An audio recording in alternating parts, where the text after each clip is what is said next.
thầy nhắm á lâu với sao bà cái nhắm té chà lâu chà đánh máu sao bà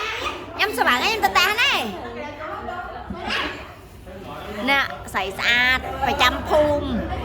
côn pi cái mỏng cái lọ ấy mà nó sạch cỡ nó cái bằng phô nó hay cho chất sờ bài nó sờ bài nó bằng phô nhắm là sạch cái này sờ bài nếu mà đi tầm mỡ đây nó cái gì đi không ai pin đây nè Campuchia cái đâu mới bằng phô đi Campuchia cái đâu mới bằng phô nè tặc Campuchia cái đâu mà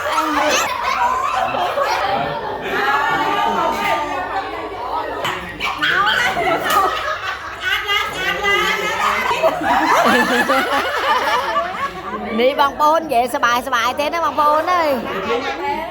quên nhâm về sờ bài tên á món này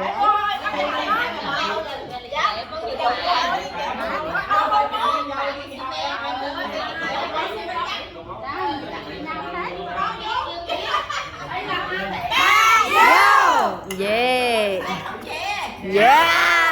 hãy chấm đi hơi tôi đại cái ta không sang gì hiện tại nè này mấy